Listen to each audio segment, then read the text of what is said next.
When you look at the incredible landscape on planet Earth, all the different terrains, the varying soil conditions, the awesome water features, oceans, lakes, rivers, streams, the waterfalls, the different climates, the huge amounts of plants and ground covers, the requirements are so varied.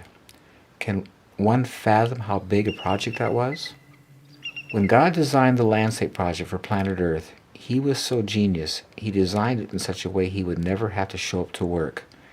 It is completely self-sustained.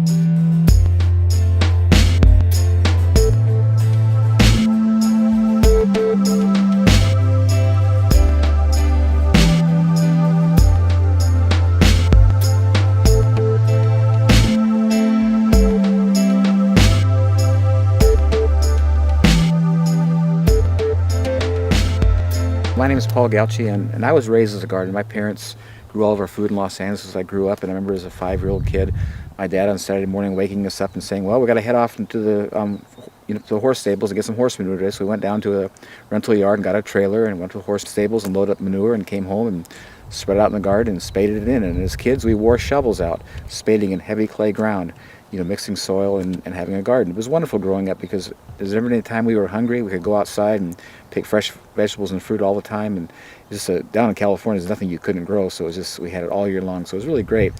And so as I started to, grow up and I got married and I had some children and I decided, Los Angeles is no longer a place fit for human habitation as far as I was concerned. It was getting really crowded and smoggy and just not safe. And so I thought I want to move to a place where I can continue to do this and grow fresh food for my family, have clean water, clean air. So we came up here to the Olympic Peninsula of Washington. We have a beautiful place. But we built a house and we faced a real challenge. We drilled a well, went 213 feet and got half a gallon a minute. And if you're doing the math and thinking about that, that's not enough water to do a garden. I'll never forget as long as I live. It was August 1979. It was a great year to build a house. It didn't rain all summer, but boy, in August, all this grass was totally dead. The road coming in was all dust. And I'm looking at that and saying, God, how am I going to grow fruits without water? And it was so incredible. I hear inside, he says, well, you're looking at the wrong thing. Turn around and look at your trees. And I pushed enough out when I built the house that I knew they had shallow roots. And I says, God, you really have my attention. If you can show me how you do these without irrigation, I can do an orchard. So I went out to the woods of the Fork and I started moving this material underneath the trees, and I was totally amazed. This beautiful, soft, black, damp, incredible compost. When I saw that, I says, well, I can do this. This makes sense. So I started planting the trees out there, and at that time I had straw and sheep manure. Now I'm using wood chips, and it's been amazing. This orchard's been here 31 years now. It's never been watered or fertilized once. It goes through droughts or whatever, and it's just every year it gets better. As I was doing this orchard, experiencing these incredible results, because I was a creature of habit, and because our nature is to do things as we were taught and not to inquire from God, I says, okay, God, thanks for the help, but I can handle this on my own. And so for, I think, probably 17 years, I was out here diligently rototilling, hauling in organic material. You can see a place over here, my major rock pile. This is my altar. This is where all the rocks that came out of my garden over here. And I'm just doing this stuff, and I'm feeling I'm on this treadmill, just running in place, going nowhere, feeling like, oh, I'm going to keep up with this. Every spring, the ground is totally muddy and wet. When I tilled it, it turned to weeds in 5 to 7 days, solid green with weeds. I planted things 3 feet apart so I can rototill with it, do the weeding with the tiller, and it was just labor intensive. And one day I got out my orchard. I don't know what motivated me. I got on my knees and I started moving these wood chips, and I'm down to my elbow in this beautiful black compost. And I got up and started screaming. I was so angry. I said, there's something wrong with this picture. I have been killing myself to get this in my garden. I don't have it. I didn't do anything here. And I hear inside, well, it works in your garden the same way. You didn't ask. I was so angry. I threw that tiller away and I started covering my garden with wood chips. I always say to people the greatest gift God ever gave me was that lousy well, because it opened me up to Him and to show me His incredible, work in creation. I've been a gardener for 55 years. I've done tilling, done all that stuff, and it's so amazing now. My only tool is a rake, and it's just so easy and so simple, and the production is so superior to what I ever had. Ever wonder why you're working? Ever tire of researching? Oh, there's gotta be a better way. So you lift your hands up and pray. Father,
when I saw how easy and simple this was, I says, God, where do we lose it? Why are we doing this?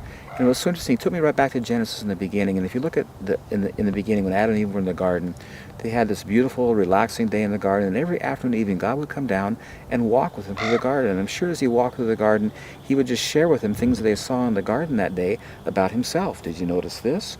This is my character. This is all about me, kind of thing. And I'm sure they just had this incredible time, totally relaxed, no stress, every day. But when man sinned, the scripture said things are going to change. And the wording is, by the sweat of your brow, you're going to raise food. Thistles and thorns and weeds are going to compete with you. And the next verse says, and man began to till the soil. You see, man never cultivated in the garden. He tended the garden, but he never disturbed the ground. And when man got disconnected from God, he began to till the soil. The whole issue is so very simple. It's all about cover.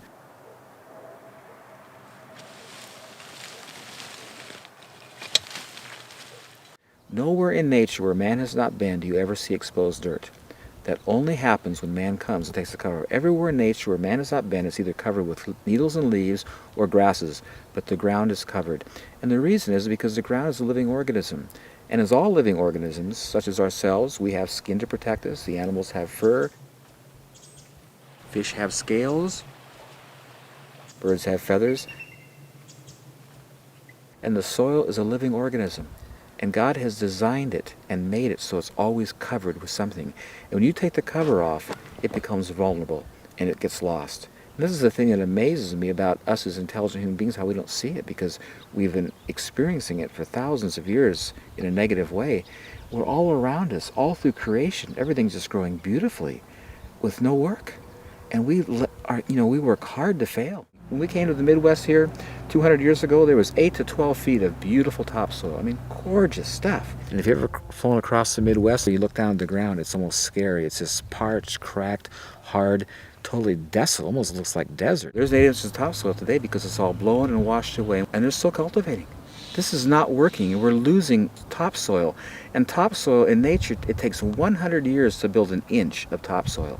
I mean, it is criminal and incredibly devastating what we've done to the planet. Soil conservation people in the Midwest will tell you that it's okay to lose around 4 tons of soil per acre per year. I don't believe, I may be wrong, I don't believe that soil is forming at the rate of 4 tons per acre per year.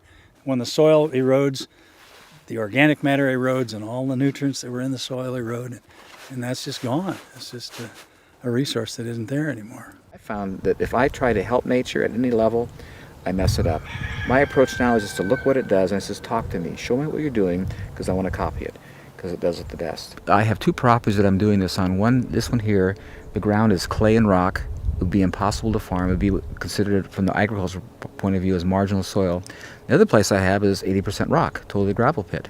You couldn't possibly till it. You couldn't possibly cultivate it. And in both of those places, I'm experiencing the most incredible, beautiful gardens. I love that scripture where it says, as we behold the Lord, we're being changed from glory to glory. And I find that anything that comes in contact with God gets changed, including clay and rock and rock. It's just so awesome to take people and take them back and show them my incredible ground. You can't even break with a pick and walk on this stuff. It's totally buoyant. Everything's just growing great, And I didn't do anything. I just put the cover down and God does it all. Whatever organic, natural thing you have at your disposal, it will work. And I've used everything from straw, grass clippings, leaves, animal manures, rocks. But having used them all, I come back to wood chips and I see where it's been for a while and what it's done. It is my favorite. It just is the nicest thing to use. First of all, when I speak of wood chips, I want to delineate between wood chips and other things that people put in the same category, such as bark or shavings or sawdust.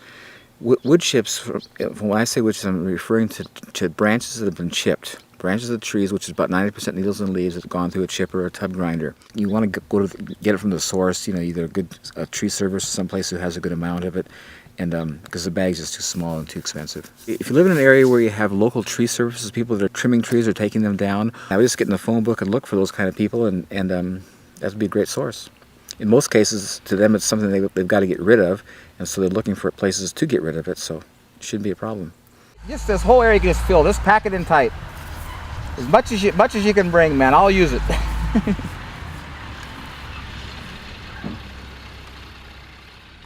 In the local area here, we remove hazard trees and trimming and view removals and different things to enhance views, and so this is a byproduct of that operation. We've dumped chips here for Paul for a lot of years. And, 12? Okay, 12 years.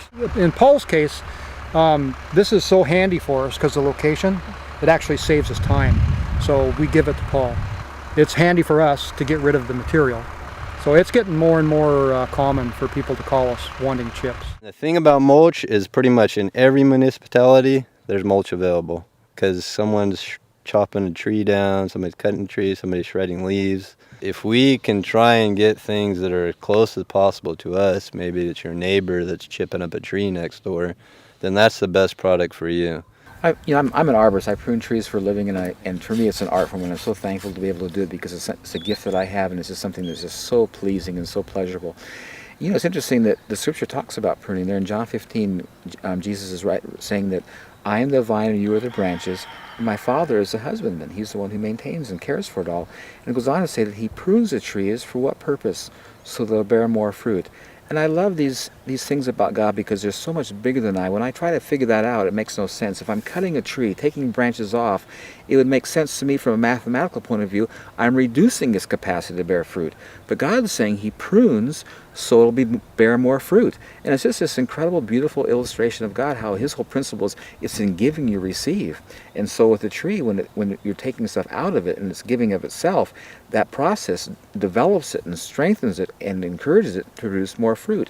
And in my experience, I totally see it. People will come to my orchard here, this time of year, and you can't even walk through it. And they'll come after I prune it in January, and they says, "What happened to your trees? They're naked. I mean, what'd you do to them?" I says, "Well, come back in September. They'll be all touching, And I'm just basically, making room for them to fill in, and they just produce so heavily every year.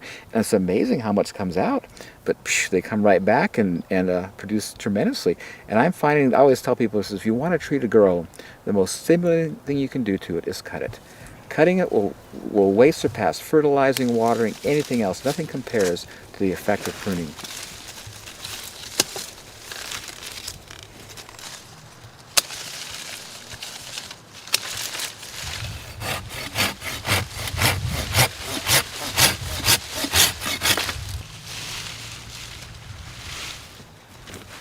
Every time I prune, I've got all these good branches to chip up and put back, and every year it happens over again, and it's endless, and it's totally free, provided by God. And it's just, again, it's such a beautiful picture of his character. My name's Steve Johnson. I run what's called the Lazy J Tree Farm. Most of the farm is in Christmas trees, fruit orchards, vegetable operation, and then the compost facility here. I only do yard waste through my facility. Normal yard waste that comes in, as long as you've got fairly good green coming in, with the yard waste, has the right carbon nitrogen ratio to compost properly. I ran a chipper for years, and you have to pick up the material and put it into the chipper, and after a while it's just too much labor and energy for what you're getting out of it. And so the tub grinder is really a good way to put the material through fast, and you never handle it by hand.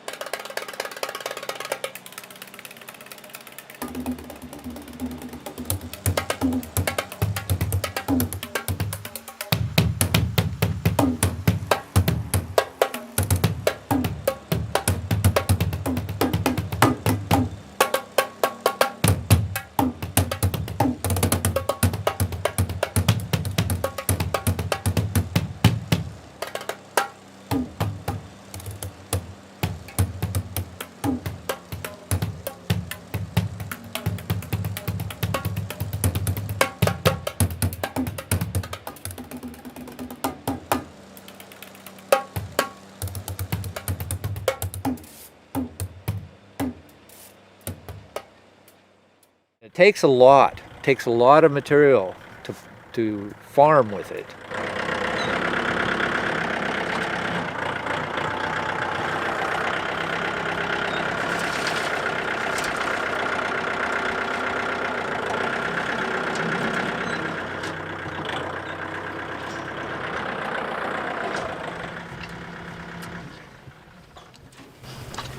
You know what's so interesting about this?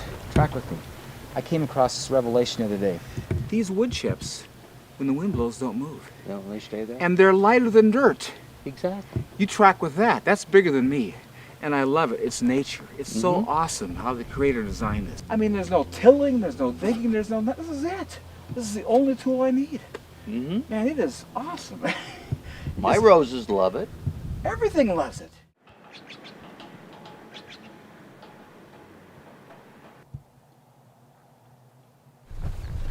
Well, I just went to the place where they make all this good compost and got a nice load of it. The last time I put this here was about 3 years ago. And I think with this application, it'll probably go maybe 4 or 5 years. I'm finding that this stuff is like compounding interest. It gains in time, and you have to put less and less down as time goes on. Look how the leaves, I just love the color of them, and just how succulent and healthy they are. There it is. There's 2 words I want you to think about when you come here. Sustainable permaculture.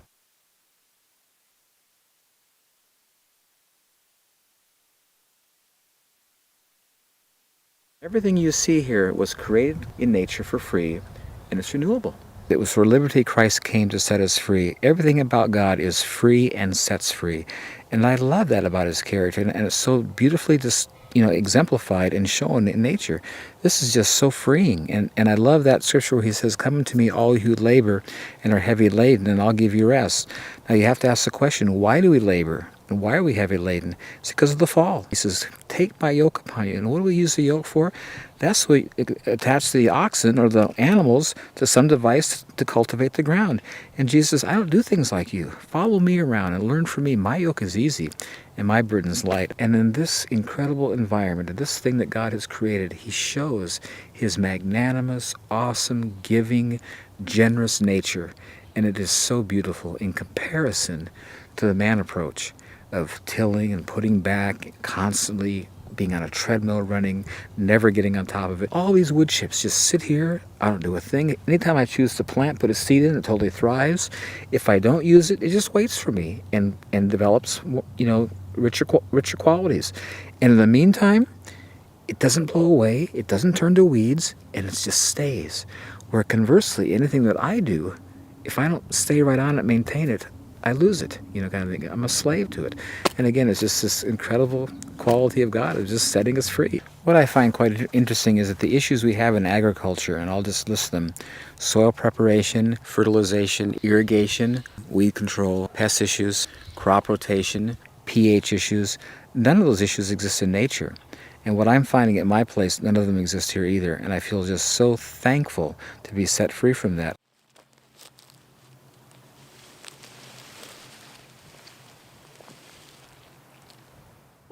Soil preparation, when you put the wood chips down, they never compact. They're always soft. Every year I come out to my garden, all I need is my rake and just grate it out, make a little groove and plant my seeds. Because the air is always present, because it never compacts, it never has to be prepared. You come to a place where you've got you've garden, and your garden at the end of the year is all hard again. So you bring in this really nice organic material, fertilizer, manures, whatever, you till it in, you got this really fluffy, nice, aerated material. You're so happy. Oh, what a nice garden. You get out into your rake and you plant, stuff comes up. As the year progresses, when you get to the end of the growing season, that ground is right back to where you started. It's all compacted and hard again. And here's what happens. I use the example of a fire. To get a fire to go, you have to have 3 ingredients: ignition, fuel, and oxygen. In the soil, nitrogen is always present. That's the igniter.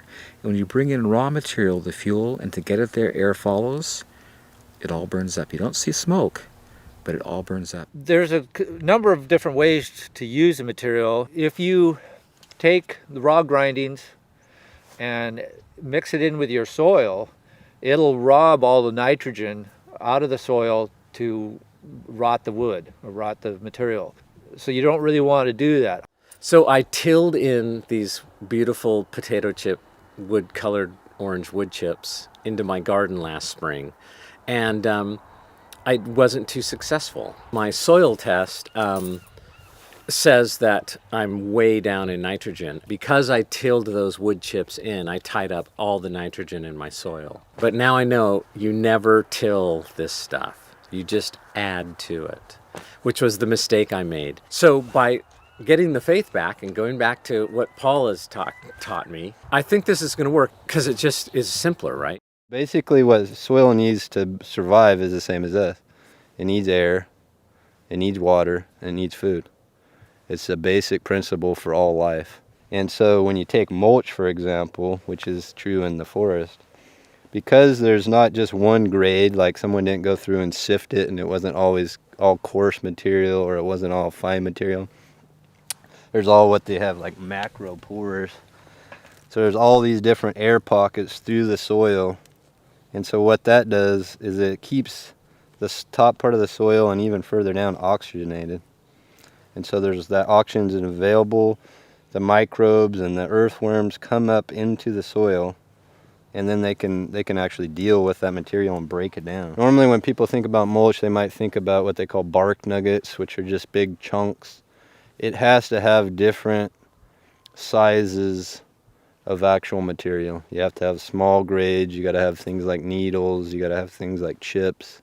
You can't have just one standardized size and expect that to do the same as what, I mean, if we look at what Paul's got here and I dig down, there's probably, I don't know how many different sizes of chips all the way down to what the finished product is, which is soil or organic material to the point where it's, I mean, that's what you're going for. Now, if I took and I multiplied this by a couple hundred times and that's what I was using, it would break down, but it would take a lot longer, and the ability right away for it to help out diminishes. I started off with alderwood chips, which are kind of big potato chip sized chunks of wood.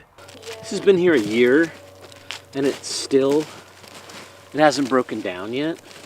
So I don't think this is what Paul's talking about. It would have taken too long to break down.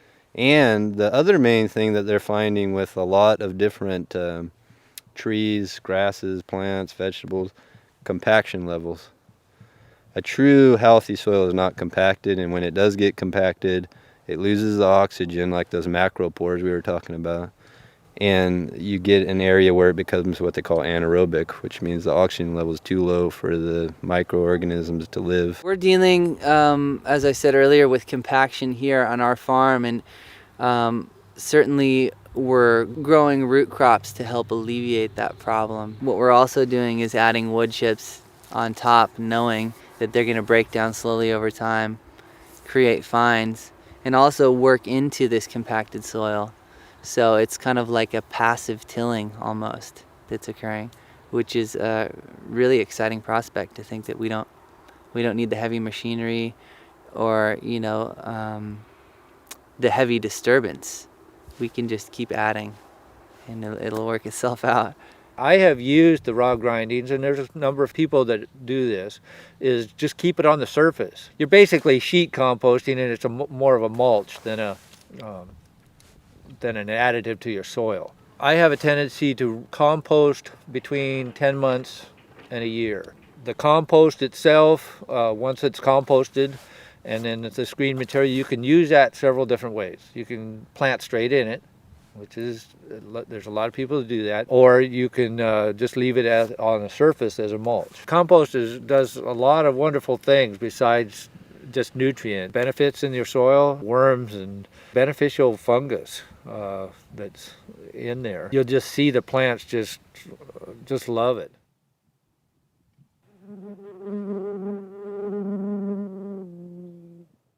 Fertilization, because of the compost material, every time it rains or you water, compost tea is being deposited into the soil, so you have a constant input of fertilization going on. Just not having a fertilized feature, to me, is just so amazing and such an incredible gift in this kind of stuff. And last year I had such an incredible experience, a real revelatory time.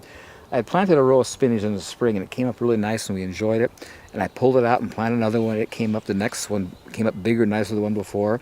And then I was getting ready to pull it up, and one of my neighbors was talking about this black Spanish radish. It was so good, so I planted that for her. And that came up, and she couldn't believe the size and how beautiful that was. And I'm looking at this, and I'm just contemplating what's going on. And she says, now, God, talk to me.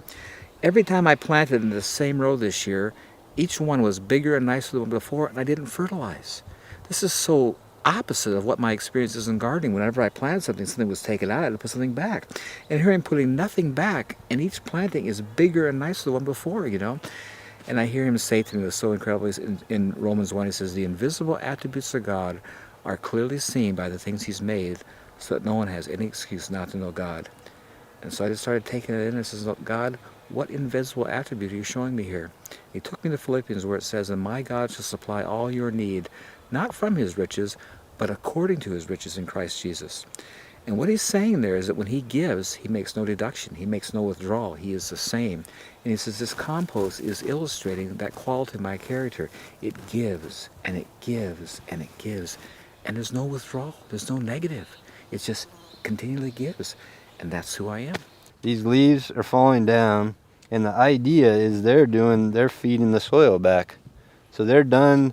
So at this state, the chlorophyll is going out of them because they're going dormant. They're going to drop these leaves that still have nutrients, and the reason they're changing color is that green chlorophyll is gone, the pigment. They drop down in, and they're feeding that soil, and they're mulching it by their own. I mean, we're not coming over here and taking the leaves off and mulching below them. And if we go over here, or we go out in the forest, they're doing the same thing. So, I mean, they've been developed over these eons to do it, and so, I mean, why question it? Obviously, that's what wants to happen. And when you go out, and someone might say, well, that's not true with grasses. You go out into the grass field, let's say the prairie of the Midwest, there was grasses that were over my head, but underneath it was mulch from the grass. You know what I mean? It wasn't just green living grass with nothing out. There was mulch, all those blades of grass that had broken down fed the grass. There's nobody that goes out there and fertilizes that. I mean, that's the thing that people always say, well, you got to have fertilizer. You have to fertilize. Or, I mean, if there is no out, you're not taking it away, you know, it's all going back. The animals were eating the grass and it was still going back. So if you can recreate that in a garden, it's the same exact thing. The leaves come out, they do their purpose, they go back into the soil. It's really simplistic, and sometimes the most simplistic things are what people don't like to accept as being the answer. Whenever you buy fertilizers, there'll be three numbers or three things that they're analyzing in the fertilizer, and it's nitrogen, phosphorus, and potassium. Nitrogen is what gives the green, the good vigorous growth. The phosphorus is what creates the budding and the flowers and the fruit production. And the potassium is what gives hardiness and health and strength to resist disease. And all those things are important to be in the soil for the health of the plant. Chemical fertilizers, even though they have the numbers that say they're adequate in these features, do not have minerals. And so the plants that are growing without minerals don't have those in them, so they don't have the nutrient qualities that plants that grow in organic soil do. The minerals simply aren't there in the soil anymore. And so it'll take up what it can get, but it isn't there to be gotten. And so you end up with a fruit or a vegetable or whatever it is that simply isn't as nutritious as it once was when we had more fertile soils.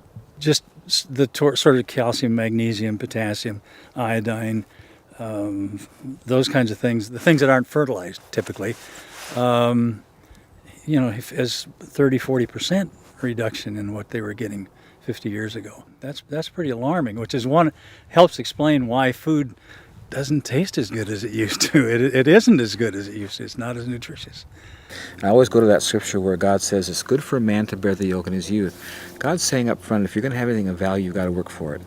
But he says if you do it the right way, you want to do it early on, do the work up front, and if you've done it right, over time, it'll produce for you. And this is what I think is so neat about the wood chips and God's way. You see, when they came with chemical fertilizers, they told the farmer, you can have this immediate lush growth now. And they were right. What they didn't tell you down the road using these chemical fertilizers, that every year you had to use more and more to get the same effect, and your ground eventually became sterile. When you use the organic approach up front, it's kind of a lot of work to bring in those wood chips because, you got to cover the ground. It takes a lot of cover. But over time, what I found at my place is that you start having this incredible gain. Initially, you put a lot down, and you have to, in a few years, you got to put it back again. But I'm finding that each time I put a layer on, it's a lot longer before I have to do it again because I have this incredible base built. And it's like you have a foundation that's just growing, getting, better and better. So over time, you're getting a higher and higher yield with less and less input, which is how it should be, because you get older, you have less energy, and you want to get return for your effort, and that's God's way. That's how He is. I love that scripture in this. It says, "Do not despise the days of small beginnings." You know, and I just encourage you to be patient. Nothing happens of any value quickly. Things that are of value take time, and the beauty of this process is that as time goes on, it just becomes more and more valuable. So, you know, if you don't expect miracles at first, because it's going to take a little bit of time. And as you plant things and you feel they're not doing as well as you'd like, then you can use fertilizers to supplement. Eventually you won't have to, but initially you might, and that's okay, because you've used them anyway before this, so you can continue to use them now. Good organic manures, if they're clean, work well. But as it goes, you'll find that you won't need to use those fertilizers, and you really have an investment that cannot be compared to what the rest of people are doing in dirt. You got horses, you get horse manure. That's a given. Not too many constants in life, but that's one of them. You got to get rid of it. Okay, so what do? We clean the stalls, we take it out, we dump it in a pile. People want to use it for mulch. It has to be kind of a superior product. So what we do is we feed Eastern Washington hay. It's professionally grown, and there's no weeds in it.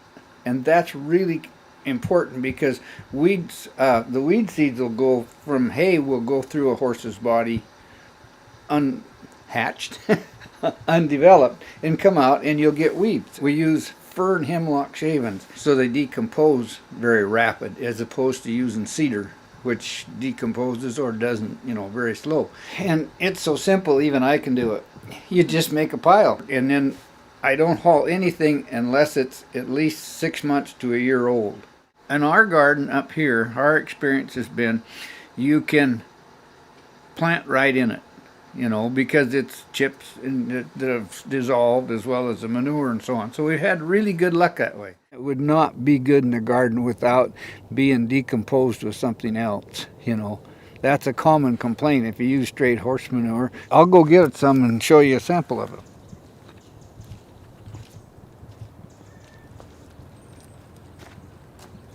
You can see how there's no manure in there. It's all decomposed, and this is gradually decomposing also the same way. And as you use it, you'll notice that each year the soil gets better, especially if you, like Paul was saying, where you put down a ground up wood chips type thing and then cover with it. It makes a sustainable program. It's a recyclable thing, and then of course the vegetables or the flowers or whatever you have grow. They die for winter. You put more on. It's a circle type thing. Yeah, and it makes you feel kind of good, because ecologically it's pretty darn sound. Our culture is so wasteful, and so most people think, well, get rid of this wood chip stuff, get rid of it. You cut stuff in your yard and stuff. One of the things that you probably know about Paul now is that any waste out of his garden goes over into the chicken coop or into the chicken pen.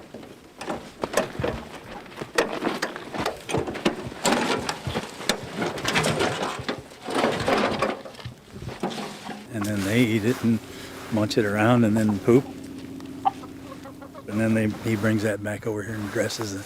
Well, I think one of the most beneficial parts of a garden is to have chickens around, because there's such. The eggs are great, but you see, they deal with all your waste, all of your yard waste, the expired stuff in the garden, my grass clippings, any weeds, all come to the chickens, and those are really nice organic products for them that they eat, and whatever they leave over turns into what we're going to be exposing here in a minute.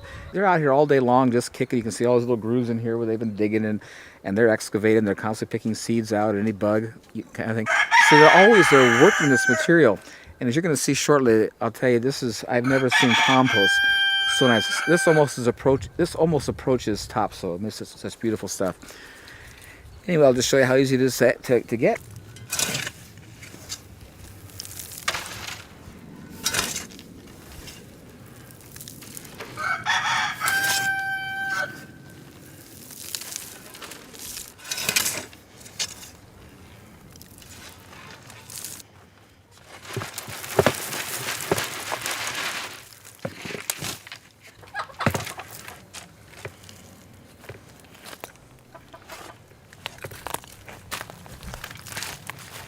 You can just See what beautiful stuff this is. I mean, look at this stuff. It just won't compact. I mean, this is the ultimate topsoil. And it's all just good compost from my yard waste. I always say that my chickens are my soil manufacturing plant. The eggs are just a bonus.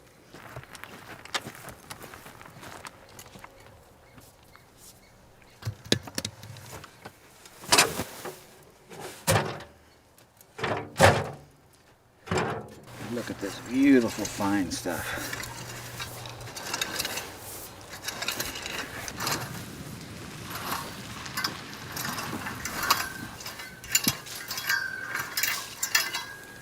There it is, pretty quick. Somewhere down there there's a soil, and that's good. You know, presumably the soil has been protected, and in the meantime it's been breaking down and getting a little bit richer with time. But this mulch that is on top is basically organic matter. And that's one of the things that we're losing out of our soils around the United States is organic matter. Organic matter is wonderful. It holds the moisture up there. It's like a sponge. It just holds it there and it just sits there. The plant can stick a little root hair in the water and it sucks it. It's just like a straw about this big around, it just comes up real easy. And plus being in contact with that organic matter, it's got plenty of minerals, plenty of nutrients, lots of nitrogen and all that sort of thing. It's quite interesting. People always ask me, well, wonder what your soil's like if they tested it. I says, well, I've never tested it. I've already seen where I came from. It's getting so much better that I've just been really happy with my results. But I think this is really neat. They did a soil testing and we were actually able to see that all this stuff, I mean, the soil completely is over the top as far as, nitrogen, phosphorus, and potassium, which is what the plants have always indicated, which is nice to see that scientifically this, meets the criteria. It's what it looks like. Every year in the same place I get a higher and better yield because the compost is being deposited into the soil via rain and water as a compost tea, and it's just like the soil is the bank, and it's a real descriptive of like compounding interest. Just gets better and better and better, and the beauty is I do nothing. Irrigation, well, the rain does great, as it does everything out there. Nature does everything with rain, and so it is here. Now in the summertime when I'm planting seeds out in my garden because it's dry on top, I'll water initially to get them up. But once they're up, I stop watering. When you go to plant and you pull them aside, if they're not wet, you want to water because seeds have to have damp ground to sprout in. And so this, whatever state it's in when you go to plant will indicate whether you need to water or not. Irrigation is a big issue these days, especially with places where there's not much water or places when there's too much. Although we're in Washington, the evergreen state, it's known for having lots of water. Here in the rain shadow of the Olympic Mountains, we're getting about 16 to 18 inches of rain a year, which is very dry. And of course, that dry season is the growing season as well. And so, the importance of efficient water use is just, at a maximum. There are a lot of problems with irrigation. One is that it's a lot cheaper or easier. It's a lot easier just to waste water. Spray the water through the air or dump too much water on the ground and it'll infiltrate and it'll sort of disappear, and so you're not bothered by it. But I think the last thing I heard was that irrigation on the whole is something like 50% efficient. It's about 50% of the water is getting to the crops.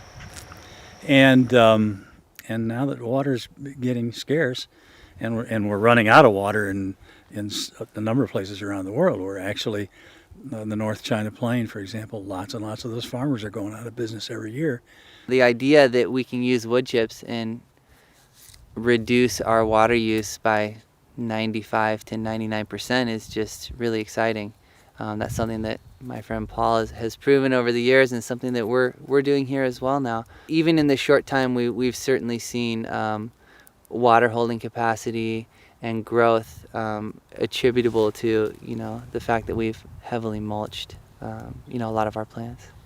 And you see how it's damp down in here, and see these tomatoes have never been watered and won't be watered all summer. You can drive a truck on it, it won't compact, and it just gets better and better and better. Here, have some of these tomatoes, they're starting to get ripe. This is what I get so blessed by. Look at this. Look how damp this is. And this is August. And it's going to stay this way. This will never dry out. And this is why I don't have to water. Where in dirt, you won't experience this. It's going to be compacted on top. You dig down, it's dry. But look at this beautiful material. You know, and I find it's quite interesting in my experience. I have a place here that I have a pond, and I plant my potatoes down there because they like to be watered. And I find that things around there grow so much better than they do when I water from the top. And I'm realizing that in the beginning, before the flood came, there was no rain. Everything was water with water coming up from the ground as a mist, and that is the ideal way to water. It's the ideal, and I think in Psalms it talks about a tree that's planted by the rivers of water that brings forth its fruits in its season. Its leaf also shall not wither, and whatever it does shall prosper. You ever go along riverbeds or stream beds, you'll see the plants alongside the trees are just huge and lush and just gorgeous. And that's the ideal way to water, is to have sub-irrigation water coming up underneath. And I think it's so interesting, in nature, the ground, it maintains and holds that water, so it's always there. It's always available to plants on a continuous basis because of the capacity to hold it, And watering from the top is so counterproductive in a garden situation because that's just, not as effective as, sub-irrigation or material that holds water, so you can just live off the rain. The rainwater is a superior water. Groundwater never compares to the benefit of good rainwater. And if you've ever done a garden, you see after it rains, everything just grows great. Nothing like when you watered, So if you can live on that, that's the best. You'll find with wood chips the incredible advantages. There's no sponge that'll hold water like wood chips. I'm amazed at the water it holds. And for example, we live in a place where just 70 miles down the road there's a rainforest. It gets 15 feet, I'm not saying inches, 15 feet of rainwater a year. And when you walk in the woods, the forest there's no water under your feet. It's not spongy, it's not damp, it's damp, but it's not soggy. And it's amazing, those wood chips totally absorb that kind of water quantity. And the other thing that's amazing about wood chips is when there's not enough, like it's like now if you look at my grass out in the front, it's all brown, but in the wood chips in my orchard, it maintains the moisture. And here's the incredible thing about God in His design. When there's too much water, the wood chips displace it, and when there's not enough, it retains it. And at that point, I'd have to check out because that's too big for me. The idea is with something like what Paul's got going here, is you're creating a layer over the soil that can act as almost like a blanket for the soil so that the moisture level in the soil is staying up to the levels it should be. If this was blank and there was no mulch, 9 out of 10 there's a lot of runoff. I mean, there's water, just normal rain is taking any nutrients that are above and either leaching them away or leaching them down into the soil. Where this mulch, when the rain's hitting it, it's stopping right there. It's slowly working into the soil. The microbes and everything, the bacteria, the earthworms, everything that's living under that is protected. And then they are slowly decomposing that mulch down into the soil, which is the food for the plants. Water is such an important thing. We couldn't live without it, and I think it's quite interesting, the ratio and how it is on the earth. 75% of the earth is water. Our bodies are 75% water, and what I'm finding in my produce and fruit, it's 75% water. And I'm seeing a real connection here and a real balance. And what's interesting in plants that are growing in dirt that are irrigated with water, they don't have that water content. And I've discovered the reason is that we see in dirt, because it's compacted and hard, roots can't develop like they would like to, and so they're pretty compacted and not very spread out. But in this environment where there's so much air in the ground and it's so porous, the roots just spread everywhere. And because you have this very large root system, it's able to take up all this water. I've always said that the amount of water in the ground has nothing to do with what's going into the plant. Because you could have, heavy clay ground, which is what I have here, and I could be watering all day long, and it's not going to go in the plant because the ground's so compacted, there's no root system. But in this stuff, because the ground is so porous, I don't need to water at all because the roots are everywhere. Drawing such a wide area, they're taking up such a huge amount of water, so it doesn't matter about how much water is in the ground, it's because of their capacity to take up. And that's what's so key, and this is what I just find just such a pleasure. Anything I pick, you break it off or you bite it, and just juice and water just flows out of it, And that's how it's supposed to be. That's really the design. And it's just so important for us to be hydrated with our food and to be getting enough water. And like I say, the stuff you buy in the store, it just doesn't have that water content. Oh, this fennel is like, I can't even describe it. Isn't it awesome? It explodes in your mouth. It's amazing. But everything, you see all the water in that? It's all about roots. You know, you got to water 2-3 times a week, depending on what the temperature is, what your soil is, and sometimes more if you have sandy soil. And Paul never waters. He never waters. It's, you know, you go out there and it just blows your mind. Just blows your mind. You see, because the compost holds the water so well in the ground, I don't need to irrigate. And because I'm not irrigating, it just stays totally weed-free, because when the weed seeds blows in on top of these dry wood chips on the top, they can't germinate. And the other nice feature is when you go to pick vegetables, it's not muddy. It's not got dirt all over. It's totally clean because I wasn't watering. And when you walk on it, it's nice and dry. There's no mud. It's just such an incredible benefit not having to irrigate continuously. And they noticed, like when we started getting some rains, all of a sudden these little weeds started popping up in places. So you see, those seeds were here all summer, but now that it's starting to rain, they're going to come up. You know, I just take my rake and rake them out. It's not a problem. They don't have a lot of, a huge amount, and they're very easy to control. But it makes such a difference when you don't have to irrigate continuously as far as your weeding issues.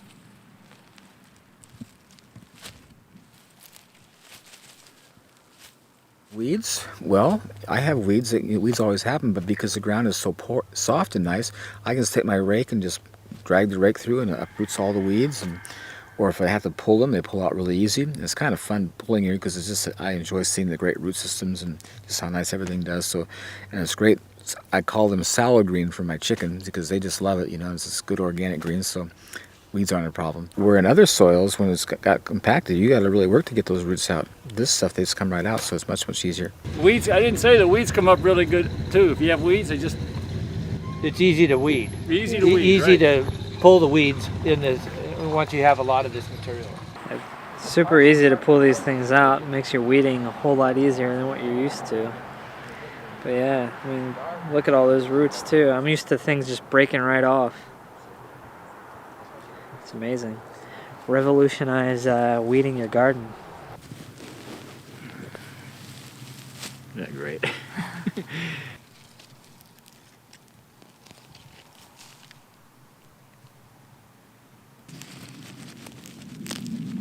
Look at that good old root. So it just makes it such a difference when I used to get down and have to pull weeds, and you have to get a tool to get underneath to get the root because they break off. The blade goes straight down next to the dandelion, and then I just simply pull back like that.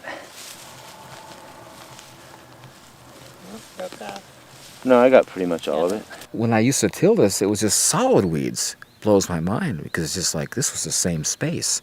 So the same wind, the same seeds are blowing across here, but because of the cover, I don't have the issue. This is one of the reasons why organic food is so expensive, because of the incredible labor-intensive weeding operation. They have to, get down and pull all those weeds because they can't use herbicides. This is a beet bed, and highly intensive labor to weed it, just to pick out the weeds and thin them, because there are weeds out here. We take about 4 hours per bed. A 3-foot by 30-foot carrot or beet bed take about approximately 4 hours to weed. I was for years in God's face trying to figure out what weeds are all about. I says, how come I have weeds here? I've done my best to get under your, how come they're here? And he came back so fast it almost scared me. He says, they're not your weeds, they blew in for your neighbors. They're cultivating, and they're creating weeds, and the seed blew into your place. And you'll always have that as long as they do this kind of a thing, And I love that scripture where how it says that all of nature groans and travails waiting for the manifestation of the sons of God. You see, they know we're disconnected, and they're groaning and travailing, trying to save the earth because we're just totally disrupting it and losing it all. And I think the answer is so beautifully described there in 1 John 3, where it says, "Beloved, now we are sons of God, but it does not appear we shall be. But we know that when he appears, we shall be like him, for we shall see him as he is. And everyone who has this hope in himself purifies himself as he is pure." I think that's so key, because nature is waiting for that day when we'll be all like Jesus. We'll get reconnected with God and be taking care of the earth as he intended us to.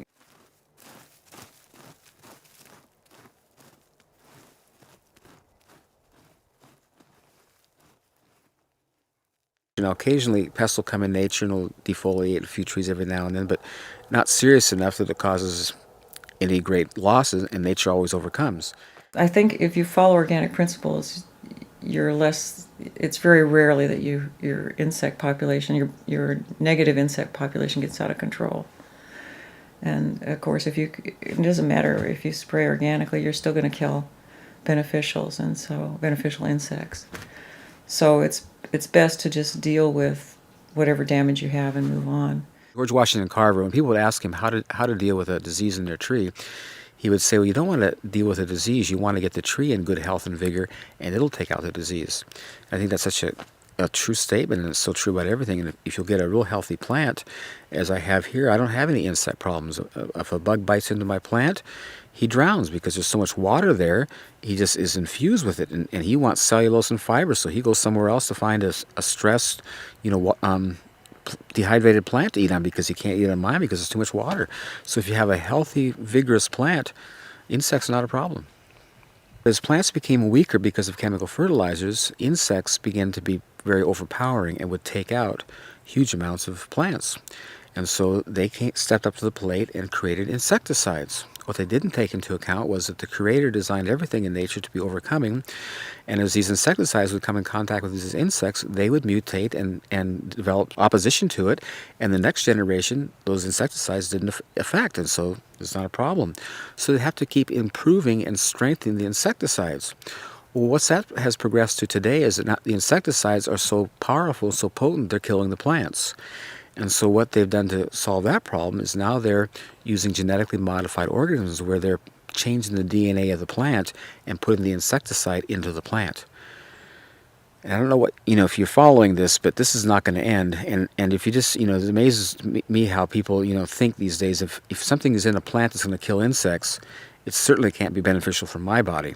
We have to decide if it's acceptable to take any one piece of the puzzle out and it'll work. Like GMO crops, that's my perfect analogy for that. You can't take a DNA strand and start pulling pieces out and putting in different chromosomes and expect for that to achieve just one thing. Oh, it's just going to make it resistant to Roundup. Well, guess what? When you do that, it changed something on the other side. It's like a bubble. Pressing in the bubble, it distorts somewhere else. So down the road, and so I guess what I'm going back to is we have to keep thinking of a holistic approach on any of this. You can't just take one piece out and think it's going to be okay. And the mulching idea is just adding something back. Several years ago, I read an article that really got my attention. In Japan, the typical consumer would go to the store, the produce market, and pay 30 to 50% more for vegetables with bug bites. And their rationale was that this food is safe to eat. The stuff without bug bites is so poisonous the bug wouldn't eat it. And they're right. This is what's so pathetic about our culture. We're so cosmetically oriented. If we see a little bug bite, a little wilt, oh, don't touch that. That's not good. We want this really pretty, good-looking stuff. But we don't realize that those things are all part of nature. They happen, and you can cut around it or you can get rid of it. But, to be so put off by a bug bite and then to create food that's so poisonous that the bugs won't eat, and then you eat it, is not very smart, not very good for our health. My name is Edith, and I think living here in Sequim now for 22 years. This is the most beautiful place so far because you have always that fresh air.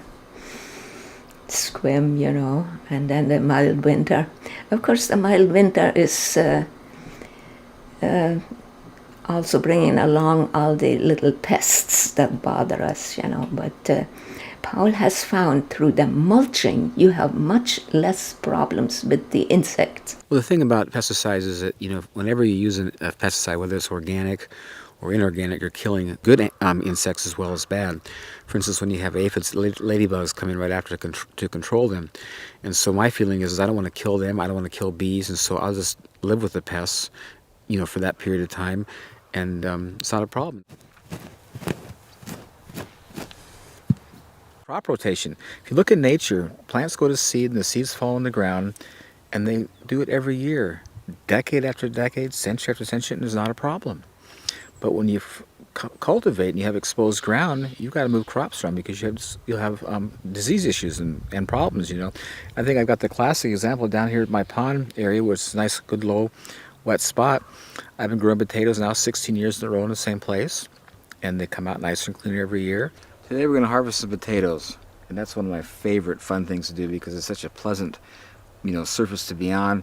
The potatoes come out so clean and nice, and it's just fun, And as I'm harvesting, I'll also plant, and my harvesting and planting is all done at the same time, and it makes it so simple and easy. This is wood shavings and horse manure mixed together. And it's just, guys, let's just look down in here as you dig. Just how beautiful it gets. It's just, oh, this is, I don't, you know, if any farmer or gardener would recognize it, this is like ultimate gold. This is the most beautiful stuff you could ever have. Look at just how soft with my hands I can move it. And it's just never compacts. It's totally just the best. See, now this was last year's seed. See how it's hollowed all inside.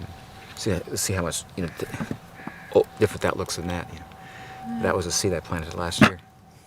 And if you know anything about growing potatoes, if you grow potatoes in dirt, if you don't rotate them, after several years they'll get scabby, and that scab will increase to where you can't even use a potato. These get so bad. But my potatoes down at the pond, the girls were here harvesting, they're all clean and beautiful, no scab. And I love it. It just makes it so convenient.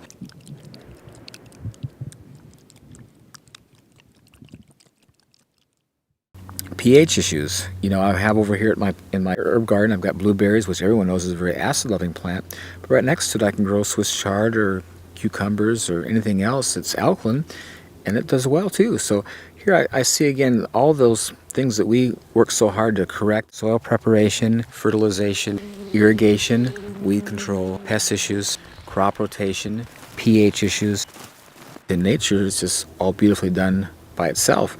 And so I just enjoy having the convenience, and it just makes it so much easier. Well, the reason people don't grow their own food, because if it's done traditionally, it's just a lot of hard work. I mean, you become a slave. I always tell people, when you do a garden, if you don't stay on top of it, it turns to weeds and you lose it. It's something that requires all your undivided attention, so it's very labor intensive. And people don't have the time or the energy or the desire to be so tied into something, because it's just such a big... Where this is just so opposite. You know, it makes it so simple. This is why I so want to get this out, because in the past it's been so hard and so counterproductive and negative, where this is just so awesome.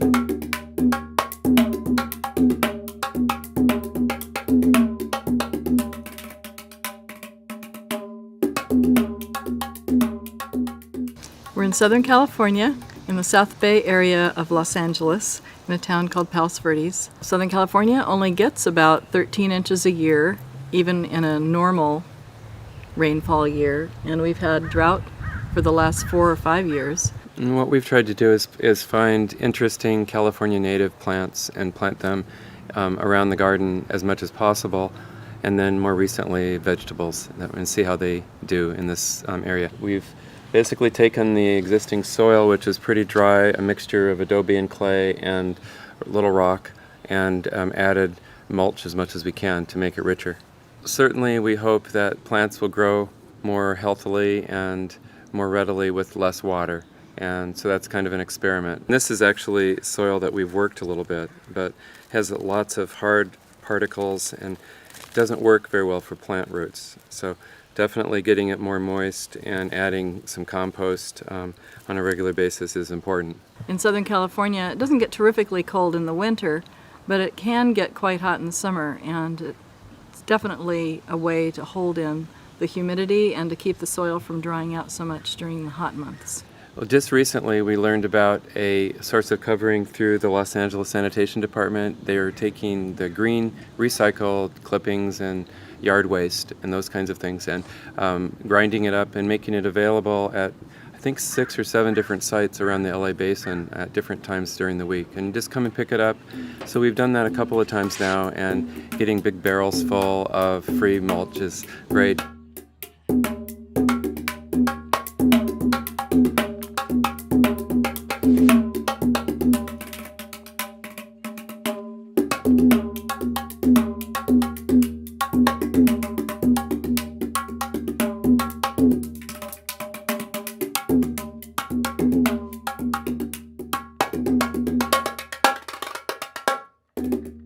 We're just adding it to the garden in different places. Once we got our plants, we used both seeds and seedlings in 4-inch pots.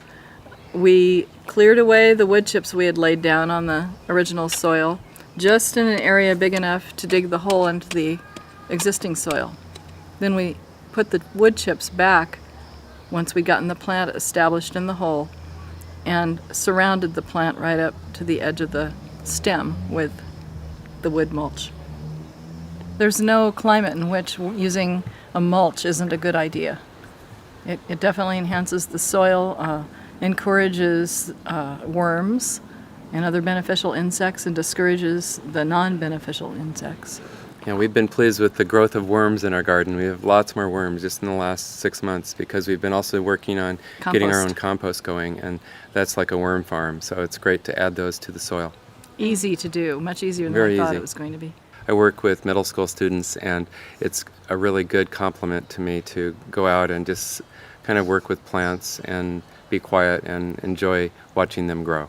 Certainly, I feel that most of my students have never had the experience of planting a tree or a plant, and they're very disconnected. So I think that's part of the key, and the kind of food that most of the middle school students I see eat is heavily processed without much nutritional value. So I feel that schools and communities need to look at that seriously as a health problem, as a lifestyle problem, and deal with it certainly through garden projects. That's one way, so that people can potentially create a small garden.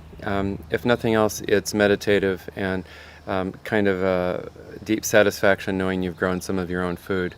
But there's a long-term need for that. And Ron was right, the connection to the earth business is just completely lost. Mm-hmm. Yeah, it's pretty It's sad. It's important to re-establish. Definitely need to get back to the Garden of Eden.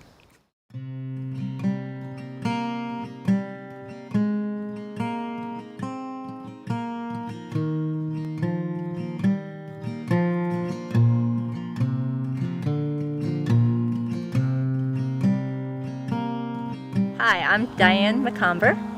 Hi, I'm Hannah McComber. And I'm Mark McComber, and we are in Gettysburg, Pennsylvania at the Back to Eden Film Demonstration Garden. When we were asked to maybe help do a demonstration garden, we had a slight problem. We don't have land, we live in town. And so we started seeking the Lord and praying. We want to be a part of it, we want to do it, but what do you do if you don't have land? And we started the journey, the search of asking, and it was amazing. We had 4 different people that actually offered us plots of land. And one day Mark was talking to Jeff Wilson and about we needed land and wood chips. We needed a provision. And we were seeking the Lord, and none of the things seemed right. There were little glitches with each of them, and we kept waiting and listening, and it was amazing.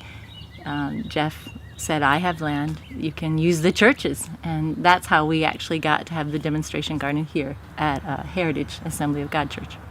When I was talking with Jeff Wilson he was asking how to do a garden, I said, well, first you need wood chips or a covering. And around here, there are a lot of wood chips because a lot of tree service companies and a lot of people have trees in their yards and the woods around. And the road crews are always cutting the trees for the power line, so that's a good source for wood chips. Mm-hmm.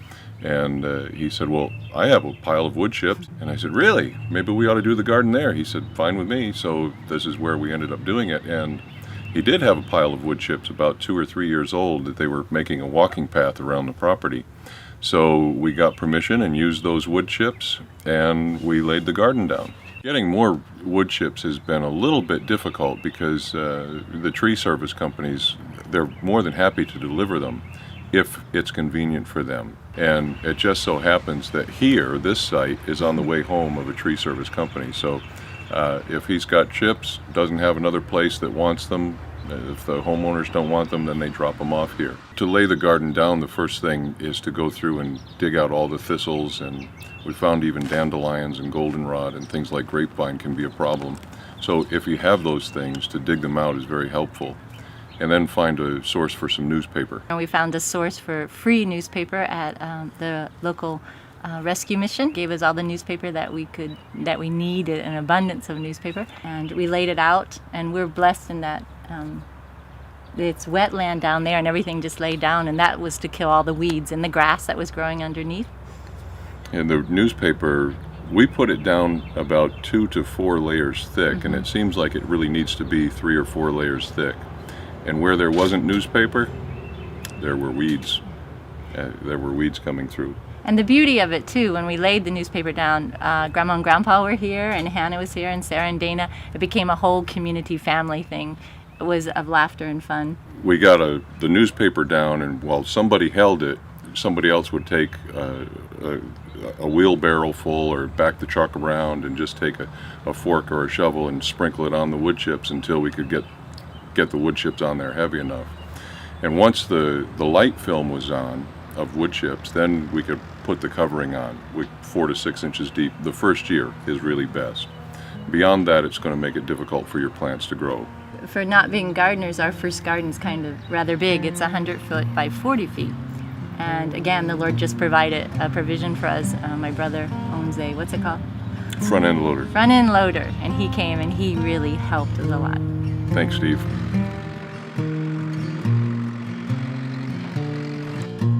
Work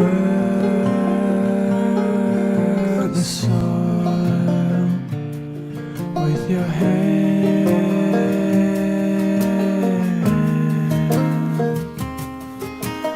Work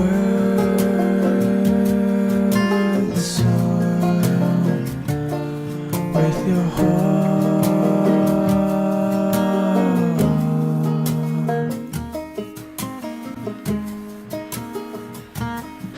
When Steve started to dig into them with a front end loader, then the steam just rose. It was like a cool morning with the steam coming off a meadow or lake, and it was really nice. It was beautiful.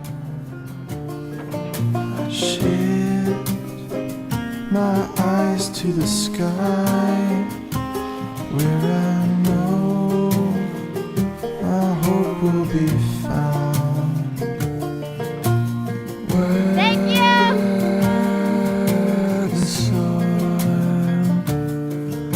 Your hand,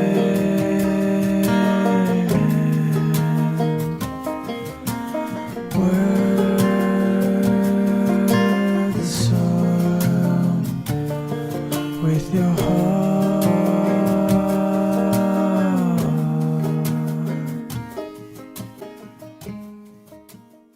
We were really blessed again because all of our seeds were donated to us from Washington State. And that was an amazing gift. In October, a box came from Washington. Paul had given some potatoes for seed, and Justin had given us a bag full, 4 types, I think, of garlic. And we immediately, in the fall, planted the potatoes and the garlic. Typically it would freeze at the depth that it was planted, but the wood chips kept it warmer, it kept it insulated. Almost every single one of them came up.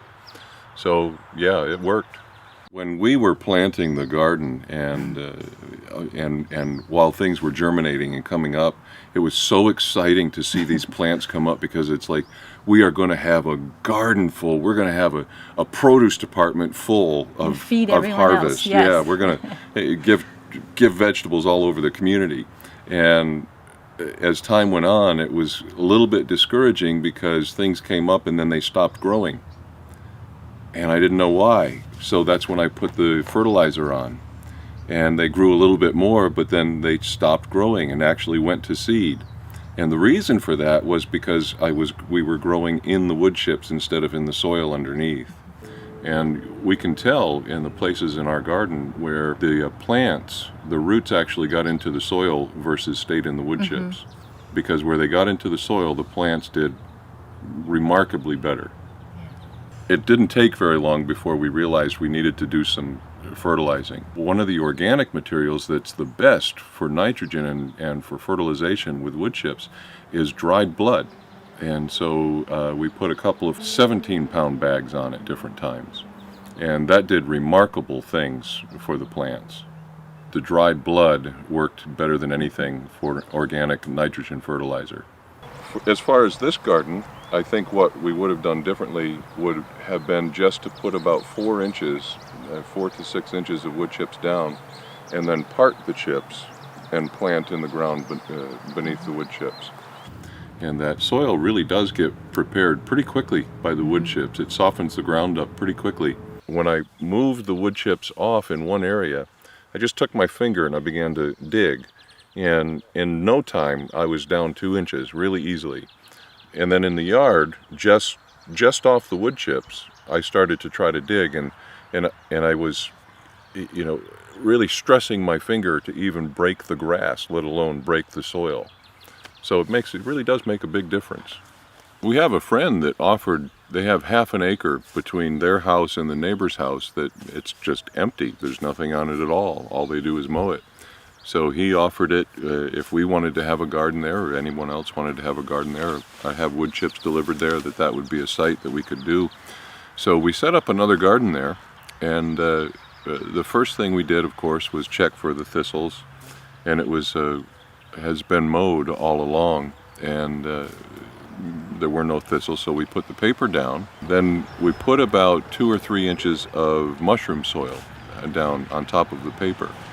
And then once the mushroom soil was down, we put about 3 or 4 inches of wood chips, somewhat composted wood chips, on top of the mushroom soil.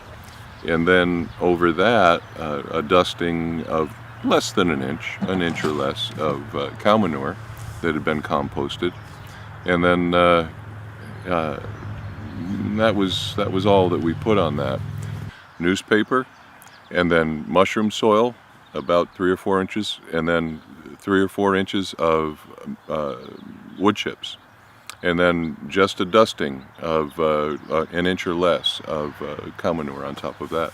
And when we got done, we felt really good about this garden is done correctly. It's got the nutrients, it's got the soil that it needs, and then 3 days later we planted seeds.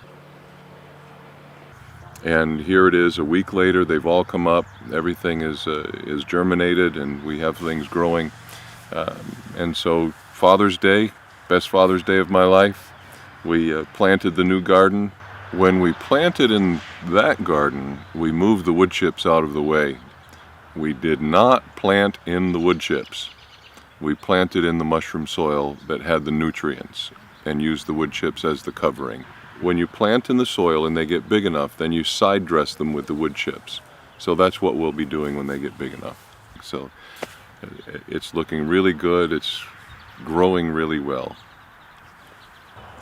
Something that I think it's too, and more about, that honestly really is about the garden. I think it is to take kids back for a generation. I do think away from video games, away from TV, away from sitting, take them back into nature, because God does display himself in nature.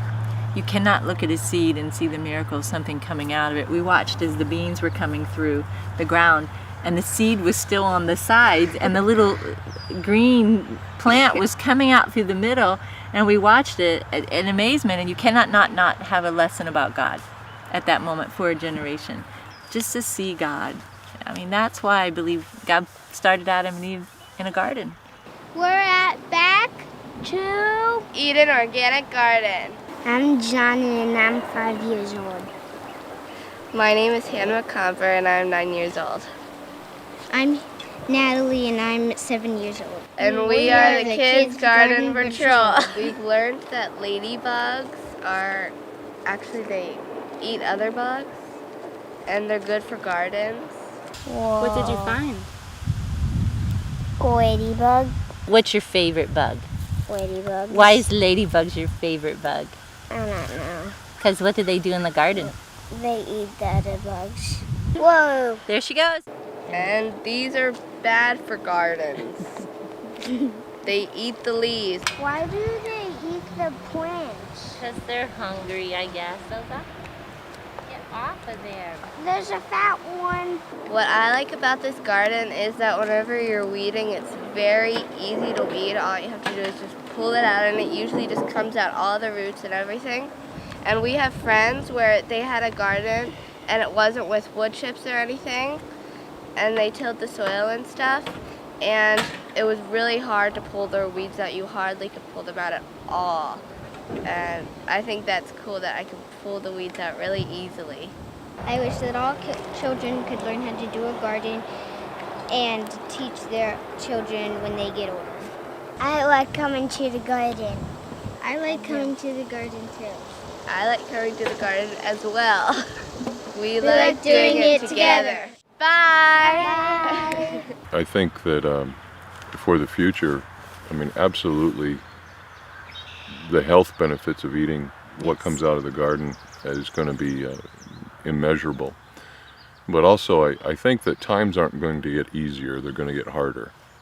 And I really feel like the Lord has released this now worldwide wood chip gardening in order to be able to provide for people that don't have the ability to do traditional gardening.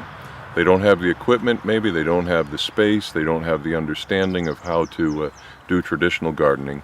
And you can just lay down some wood chips this year, and if it turns out that it's 10 years down the road that you need to be able to grow your own food,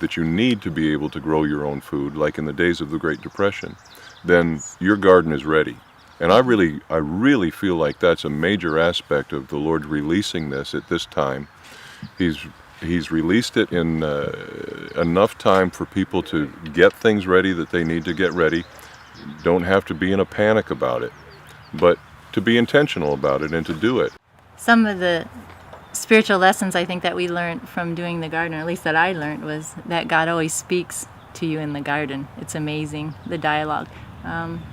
And also being patient. The garden, I think, just teaches that amazingly. And to trust the Lord in the fullness of time. The fullness of time He brings forth His glory, His beauty.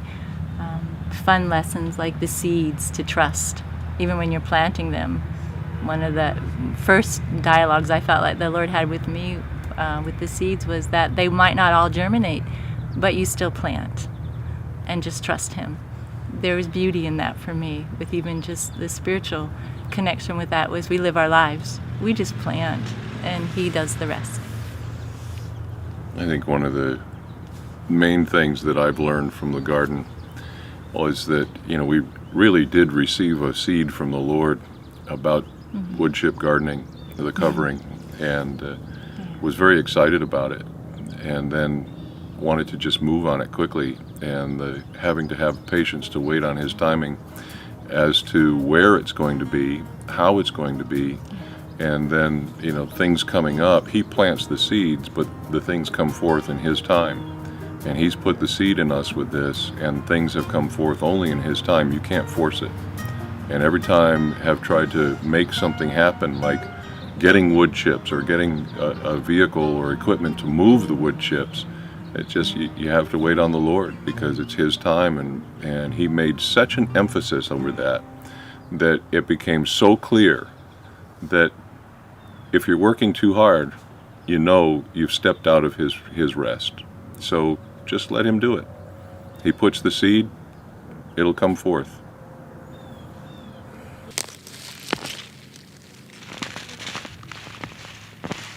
I always come back to, I love that statement of Jesus, "Come unto me, all you who labor and are heavy laden, and I'll give you rest. Take my yoke upon you and come learn of me. My yoke is easy, my burden's light." And I find that if I'm doing something that's stressing me out and getting a lot of work, I'm realizing this is not God. This is not how He does things. And I just love my harvesting approaches. Whenever I get around to it, I do it. If I don't, it's all right. I have chickens that'll use it if it's gone too far. And the advantage of harvesting when stuff is fresh in season, you're getting the ultimate food value. I think it's interesting too how when God's explaining to us how He provides for us, He says, "Consider the birds of the field." It's how they don't toil, they don't sweat, and I provide for them. Are you not of more value than them? And then he says, "Seek first the kingdom of God and His righteousness, and all these things will be added unto you." And we look at all through nature. Everything in nature is not pressured, not under stress, and they eat everything fresh in season. It's all there for them, and they do wonderful. Where us, the most sophisticated of all the creation, stress out, and we don't eat good food, and we buy all this processed stuff, and we're thinking like, God, Jesus is trying to get our attention. Consider them. Pay attention. This is how it's supposed to work, and I care a lot more for you. And it's just what I think is so sad is that God's made such an incredible provision for us. He's given us land. He's given us seed. He's given us, the sun, the rain. It's so easy to grow food, and it's so natural. It's what everybody's always done from the beginning of time until the Industrial Revolution. So we need to get back to the original and do it right.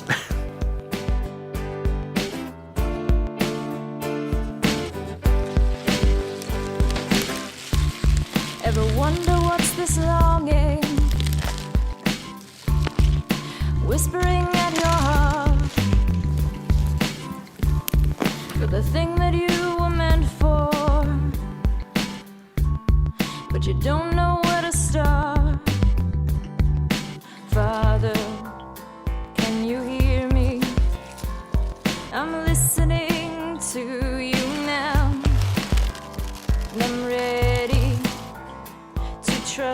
you to lead and guide me somehow.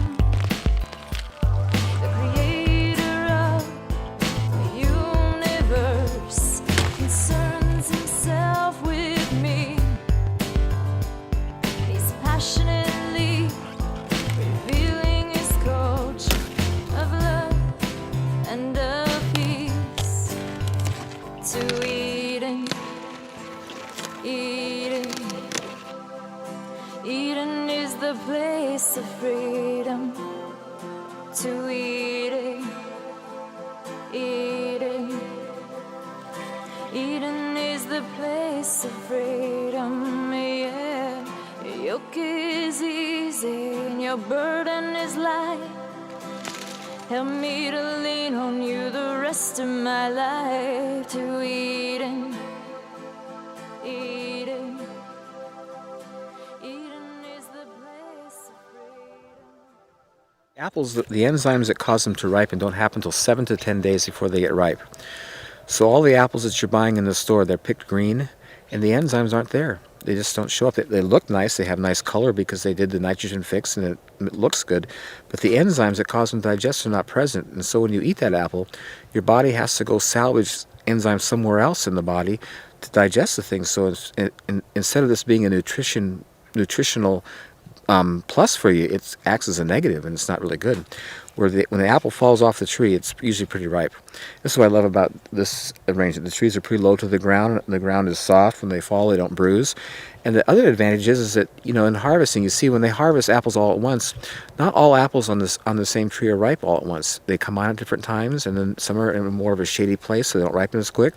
And so if you pick them all, you're going to get some unripe ones. The advantage of coming out at your leisure, when they fall off, they're always ripe. And so you have all the enzymes present, the full nutritional benefit that was in the apple.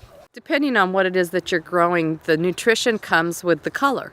And that's why, you know, it's always been, you know, known to eat a variety of colors and have a rainbow diet and all those kinds of things, is because there's different nutrients that are more prevalent with all those different colors. But the color doesn't ever come until it's right before it's ready to be picked. Unfortunately, you know, the society and the culture that we live in, they are picking those things much before that nutrition is there, which is why I believe that a lot of the taste is not there. The sweetness and or you know, whatever that particular plant is prolific in. And I think that's really a big reason why people are not, you know, big fans of eating vegetables in particular, is because of the taste. I always say that plants that grow fast are sweet and tender. Things that grow slow are tough and bitter. When I used to grow stuff out here, they grow slow, they were tough and bitter. Now I plant stuff, man, it's up in a week, you know, and just 3 weeks it's just totally huge and beautiful. It's just amazing the difference. Well, you know, I'm not I haven't been formally educated and I don't have a nutritional background, but I do have taste buds. And I notice other people do too. When they come to my place, I just love to have them sample my food. And the response of everybody is, that is so sweet. It's just, and see, listen, everything that God created, I believe, is sweet. Very sweet. It was very sweet. They're so sweet. And tastes so good. This is good. Mm-hmm. I was a part joke in Live Oak Park. Mm. That's good. And see if you, They smell good. These blueberries are really, really good. Mm. And my gut feeling, intuitively, is that the nutritional value of food is relative to its flavor. If it tastes good, it is good. If it doesn't taste good, it's not good. And I come back to this good God that we serve. God is a good God, and He gave all of us a sweet tooth. We desire sweet. It's just innate. He didn't give us that to frustrate us and cause us to be, you know, put on edge and say you can't have this. He gave it to us to satisfy and bless us because He's good. And I'm finding that in my garden, everything is sweet. It is all sweet. And it's so pleasing and satisfying. And I think I'm just beginning. I'm just basically on the edge, just approaching how God made food to taste. And it's just so wonderful. And I just tell you from experience, when you eat this, I eat this stuff all the time. I just out here grazing all day long. You have this sense of just overall feeling good. You have energy. You're not stuffed. You're not bloated. You don't get tired. I'm thinking like, this is how we're supposed to live. This is just right.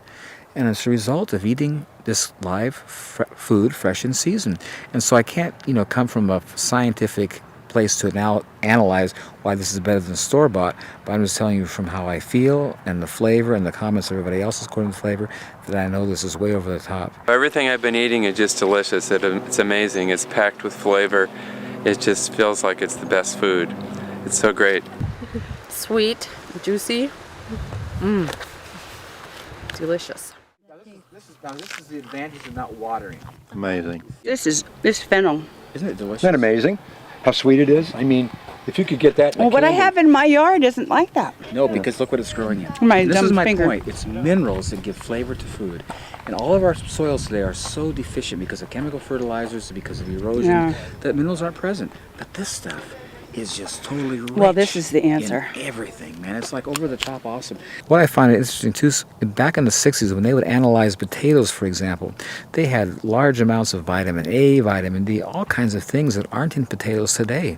And it's because the soil back then had minerals, micronutrients, things that God created, which aren't in soils today because they're just fed chemicals. And the organic material is not going back in, and so the soil is deplete from all these wonderful things, and so the food is. And we wonder today, you know, why we have all these autoimmune diseases and things that weren't even here 50 years ago. It's not because our bodies forgot how to heal. It's because our food is not good. We're not getting proper nutrition. And basically today, people are taking supplements because they're malnutrition. They're not getting it in their food. And God created all this food for our bodies. I love Genesis, the first chapter, and I love the way it starts. And God said, fruits, vegetables, seeds, and nuts. This is what I made for your food. It is so good to have these vegetables and the fruit, especially the figs, that make you feel, you don't need a medicine or anything. You just feed yourself with good stuff. And like, it has even a better flavor. You know, when I have tasted Paul's vegetables, and like so many people, it has a sweeter flavor because it's not under stress. It grows with constant moisture, yeah. And this is the beautiful thing about it, you know, you not only help to make, again, a layer of fertile soil for the future generations. They have good soil there, it's not depleted. But you have also a vegetable that will nourish you. And it is published, you know, many places when you read the depleted soil isn't as good, so add your little vitamins in tablets. Forget it. If you can do this here, this mulching with the whole tree that's, you know, chipped up, that's the only way to go. Yeah. In some rational future, people are going to wake up and say, this is not only a good way to eat, but it's a healthy way to live. And ultimately, when you start thinking about quality of life, if your kids are healthy and you got plenty to eat and you're leading a healthy lifestyle, man, the rest is just gravy, whatever else you do. So yeah, I think this has a significant potential to be a big part of the human future. A lot of people mistake this place as a farm, and it's not a farm. This is a home where my family lives, where I raised my family, and I did this intentionally to have a place where they'd have a wonderful place to live, where we could grow all of our own food. And I've purposely, just because of how God's given me this really wonderful revelation of how to grow things, and His whole economy is in giving and receive. I've just never been in any position where I wanted to sell anything. I just have no desire to, and I just have such pleasure in sharing and giving with people because I have such an abundance. There's plenty for all of us, kind of thing. And it's just fun for me to watch people just randomly come to my place, pick things and walk off, and you can't even tell they were here. And it's just such a wonderful feeling, you know. I just love it so much like God because it's just His nature to give, you know. And if we just get connected with Him and start doing things His way, we have an abundance. He provides us with all we need, and we have excess to give away and to bless other people. And it's just a great way to live. I love it. I heard about this garden today from my friend Marcia Brees and her brother Mitch. So we took a notion to come up here, and it's been an incredible revelation. The gardening techniques are a revelation. As the owner was saying, they're so simple, so straightforward, so profound that many people overlook them. Gardening with compost, not using any water, and this is the result, is just a revelation to me. Do you think that you would ever try this at home? immediately, in about 3 hours. Every herb and vegetable that he's grown in this garden is so flavorful, so pungent, so powerfully flavorful that I haven't tasted anything like it in a very long time. Certainly not in the supermarket. And you don't see it this big in the store. This is not elephant garlic. This is Italian red. Thank you. And I want you to notice when you use it, just how moist and nice. It's yeah. totally awesome. Oh, yeah. Thank you. Thank And you. you know where I grew that? No. Right out in my orchard, underneath my tree. Underneath the trees. This is And you know what's so this is cool about gigantic garlic. Is the easiest It's thing in the world to perfect. grow, and here's why. You plant it in October. We're amateur gardeners, and we're going to implement this stuff. I know we are. It all tasted really good. It's just all outrageous. Oh, it's unbelievable. I mean, when you drive up, that's why I put myself in front of this. The whole front row of this orchard is these dwarf apple trees with the wood sticking out the top. And it's magical. It looks like it's right out of a movie. It looks like, I expected Alice in Wonderland to come bopping out any minute and say hello. And I told my son we're going to see a garden, and he's 10 and a half, going on 15. And like, oh, do we have to do that? And he just came up to me a little bit ago and he said, I'm glad we're here. Even he thinks it's cool. If it passes the test with him, it's okay. I've had a carrot, and I've had some cilantro, and probably the most shocking thing was the anise. It's literally sweet at the end of the stem. The stem's good, which normally would be very tight, and at the end it's like eating a piece of candy. It's sweet. It's amazing. So he's turned me into a believer. When I was studying sustainability, I was looking at what is it that would make a human ecosystem really sustainable. And Paul has another, besides his farming techniques, Paul has another quality that really is ultimately the ultimate sustainable value. And that is he has a big heart, and he's generous, and he's helpful, and he's helping his neighbors out, and anybody that comes in here, help yourself. And that's the sort of attitude, if you really want a sustainable human culture, that's the kind of attitude that we really ought to be spreading. If the human species is ever going to be sustainable, it's going to be because of people like Paul. Not necessarily because of how he farms, but because of his heart. Paul is an incredible individual. I mean, the things that he has been through and what he does and his knowledge about the garden is just absolutely incredible. And he's sent me quite a few people that have used our products, and he not only that, he's very honest. You know, I mean, when he talks to people, it's from his heart. It really is, and that's one thing I've always admired about him. Mm-hmm. I just think he's incredibly giving in his knowledge, and I love the way that he presents it. You know, I tend to be a very low-key teacher, instructor, whatever it is I am with the community garden, and I kind of feel like I go, rah, rah, rah, rah, you know, and don't have the volume and the enthusiasm behind what I say that Paul does. And he's just such a gift to all of us who meet him. He truly is, because of that enthusiasm. It's just wonderful. I would say Paul's evangelical in both definitions of the word, in terms of his religion and in terms of his expressiveness about what he believes, both of those things. He's an evangelist, a garden evangelist. God is so there for us. He so wants relationship. I always thought God put man in the garden for his health's sake, you know, get fresh food because it's close kind of thing.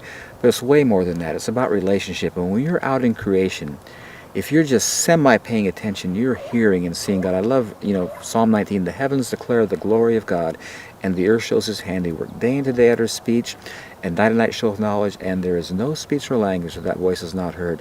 And I love it. When I'm outside here, I just am amazed at the things God shows me. And the thing that I discovered about God is that he's a lot like us. If you look in Genesis 1, or in the beginning when he created us, he said, let us make man in our own image after our own likeness. And many of you who are artists, you know how natural it is for you to want to share your art with people, because you're just really, you know that it's good and you're proud of it and you want to show it to people. Well, God is the ultimate artist. He's the master artist.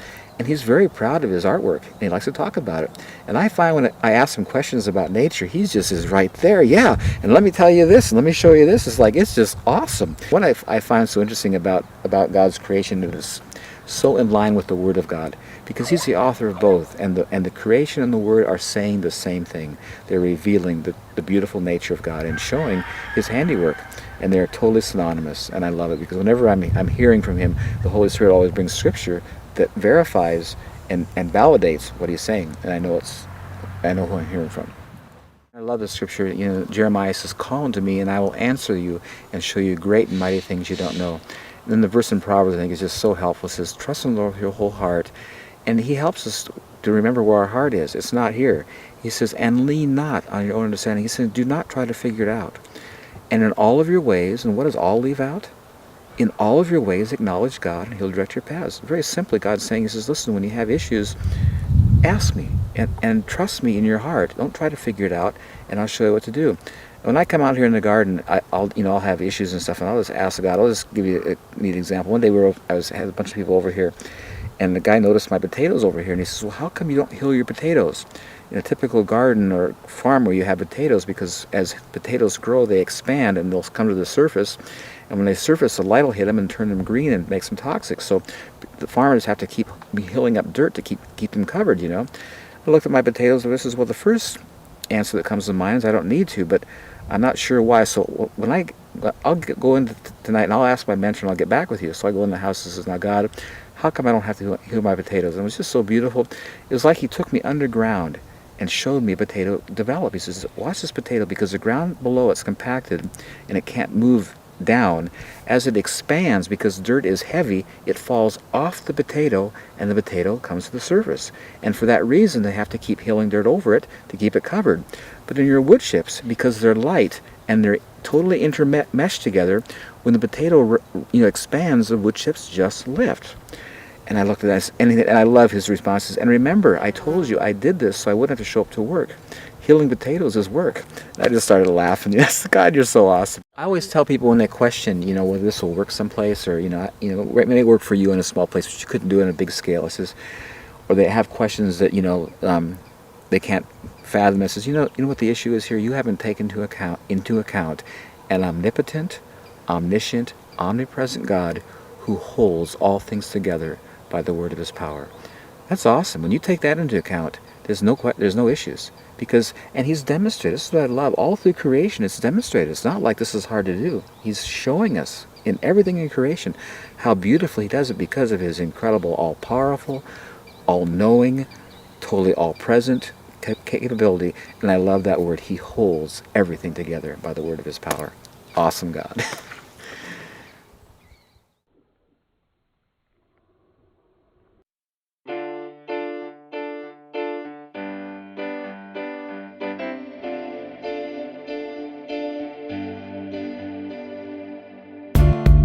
Ever wonder why you're working? Ever tire of your searching? Oh, there's gotta be a better way. So you lift your hands up and pray. Father, can you hear me? I'm listening to you now. I'm ready to trust you, to lead and guide me somehow. The creator of the universe concerns himself with me. He's passionately revealing his culture of love and of peace to Eden. Eden, Eden is the place of freedom. To Eden, Eden, Eden is the place of freedom. Your yoke is easy, your burden is light. Help me to lean on you the rest of my life. To Eden, Eden, Eden is the